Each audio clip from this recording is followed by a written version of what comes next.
Hello, friend. Welcome back. I have a great episode today because of the time of year. This is all about financial goal setting for 2025. So, if you have not yet set your goals, or even if you have set some goals for next year, this episode can really benefit you to make sure that it is the right goal for you, that you have all of the action steps you need, and you are full on board with your commitment. So, let's jump in. All right, financial goal setting for 2025. I love this time of year because I do a lot of reflection on the past year, or really the current year that's about to pass, and just really where I want to go, any goals that I have that are financial or any other types of goals. And it's just comes with a renewed commitment, a refreshing of my big why I even want to accomplish the goals. And I can reflect on the past year and make adjustments as needed. And it's fun to really look at the progress that I've made this past year as well. So I hope you think about the progress you've made this year and just be proud of yourself no matter what the progress was. If you moved forward, you have moved forward. So that is amazing, and you should definitely be proud of yourself and happy of any success you've had.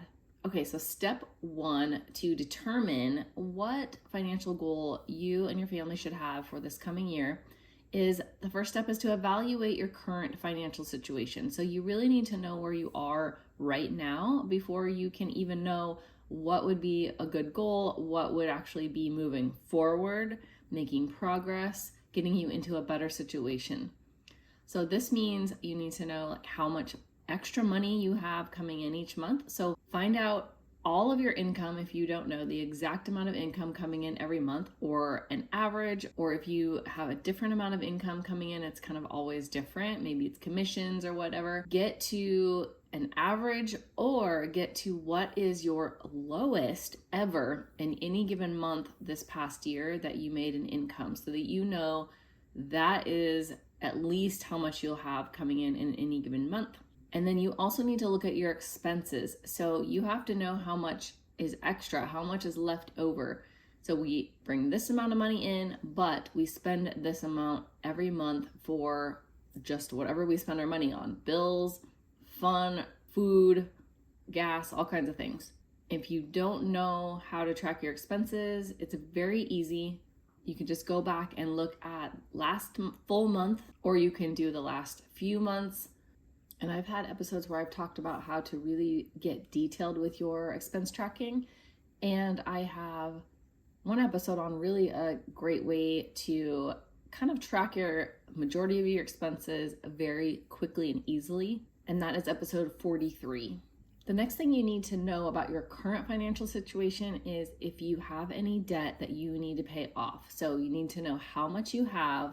What are the interest rates on that debt? How much of the payments are you making? Are you just making the minimum payment? Are you making extra? How long is it going to take you to pay off?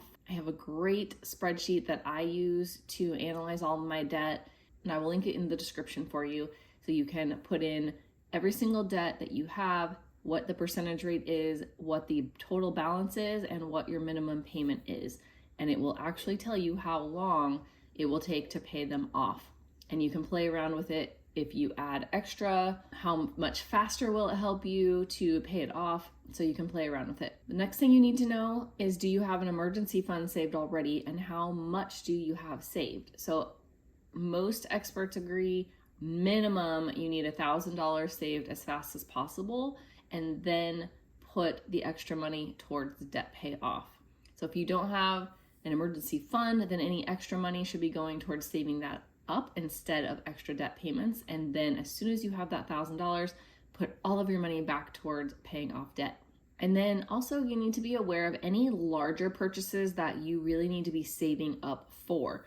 So some examples that are really common are vacations that you'd like to take, college coming up for kids or any adults in the home. Is retirement coming up? Do you want to buy a new home? Do you have any appliances in your home that are going to be needing replacement, or any car that you'd like to replace? Any repairs to your car or home that need to take place? Those can be very costly. So just think about anything larger that you would really like to save up for. and make a list and kind of jot down how much you think you might need for that, and do a little research. It can be pretty quick, easy research to do just to get a good ballpark number. All right, so you have your current financial situation all figured out.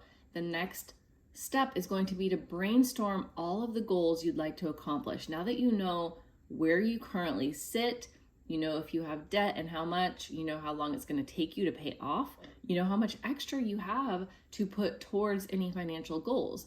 You know what large purchases are coming up, you know if you're saving extra for emergency fund or not. So based on that information that you went through, now you are in a good position to brainstorm any goals you'd like to accomplish. Now, this is a brainstorm, which means fast and furious, make a list with your spouse or partner, and just whatever you guys come up with, write it down. No judgment, no thinking, oh, we wouldn't be able to accomplish that anytime soon. Oh, that's a silly goal. Whatever it is, we're not judging. We're just jotting it all down. And so you will have a nice long list of goals. Now, step 3 is really to rank them in order of importance. So a quick way to do this, rather than looking at this long list, is to go down each of the goals and just quickly identify, is this a 1 year or less goal that you'd like to accomplish it within the next year or less? Is it a 1 to 5 year goal, or is it a 5+? So you just jot down like a 1 or a 5 or a plus. So you'll know quickly where all of your 1 year or less goals are. It can be really helpful to highlight those in one particular color, and then highlight your 5 years or less goals in another color, and then your more than 5 year goals in a third color. Now within each of those groupings, now rank those in order of importance to you. So in your 1 year or less goals, rank those in order that you'd like to accomplish them. Same with your 1 to 5 year goals, and same with your more than 5 year goals. And so we're really ranking within 3 different groups. So now you can look at each of your number 1 ranked goals in each of the 3 categories, and now decide which of those is the most important to you.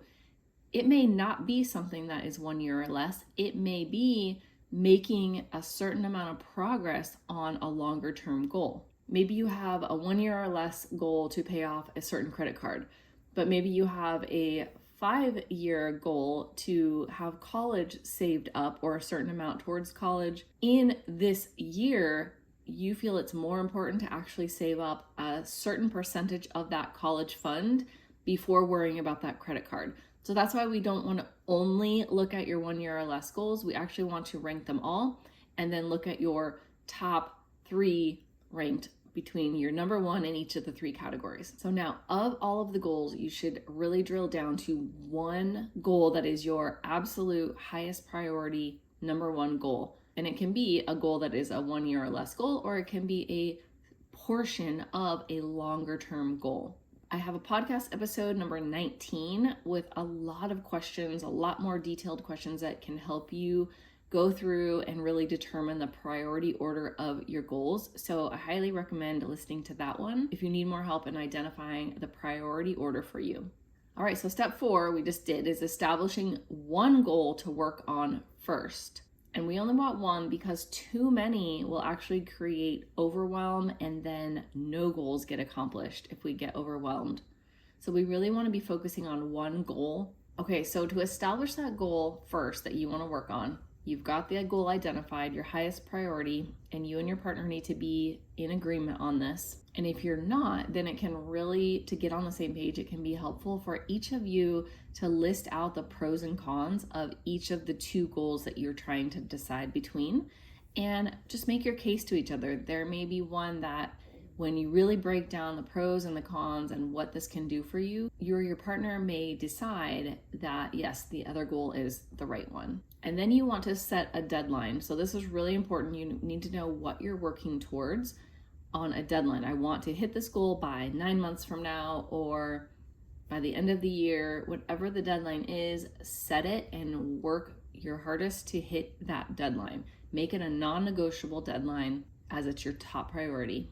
And if you're still really stuck on those 2 goals between you, then set deadlines for either one that will allow you enough time to also accomplish the other one. Then you also need to make sure that your goal is written in a way that is very specific, meaning you're going to know exactly when you have accomplished this goal. So maybe you want to pay off a certain credit card. Well, writing that out, we want to pay off XYZ credit card 6 months from now is very specific. You'll know exactly when it's paid off. So you'll know that you have accomplished that goal, no questions asked. You don't want to write a goal that is not specific, like I want to pay down some debt. You need to know how much do you want to pay down? How much are you working towards? What's the exact number that you would like to pay down? If it's we want to save up for a vacation to Hawaii. Well, yes, you'll know exactly when you have taken that trip to Hawaii or when you have booked it, so you know that you've paid for it, but right now you may not know exactly how much you need for that. So I highly recommend doing some research and getting a specific number in mind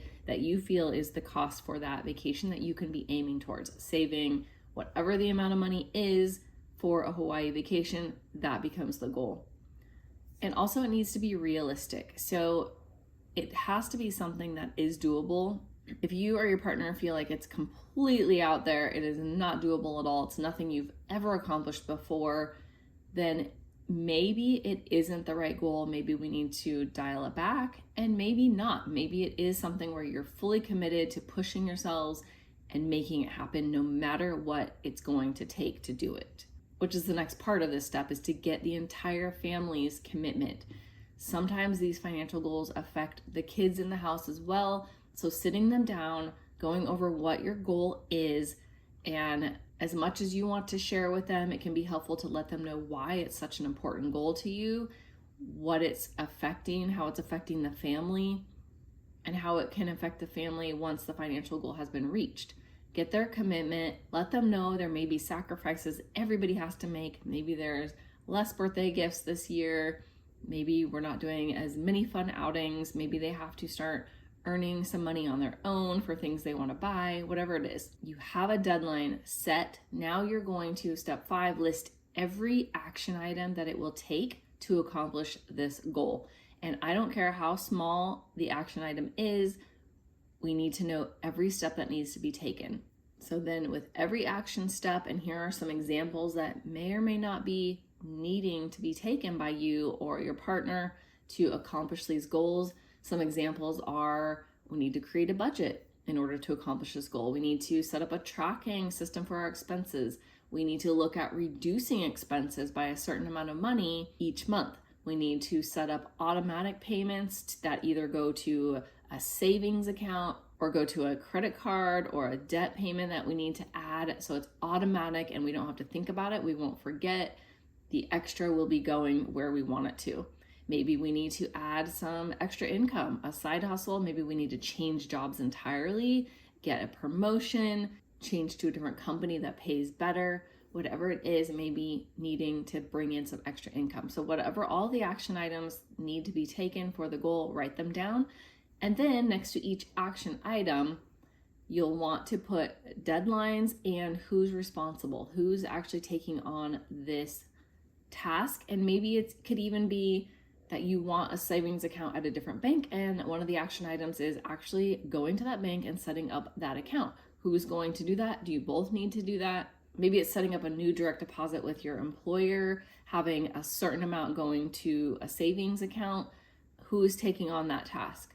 And now kind of look at each one of those tasks too and decide, do any of them need to be broken down further? So is any one of those tasks still seem very large and they would have several action steps? Then jot those down as well. You want to break this down into small steps that you can just tackle one at a time and not feel overwhelmed by, so you'll keep on track.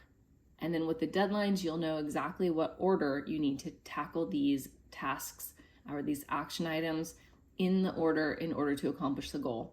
And make sure your deadlines are all before your big goal deadline. So each task needs to be done in a certain amount of time that keeps you on track for hitting the big goal by the big deadline you've set.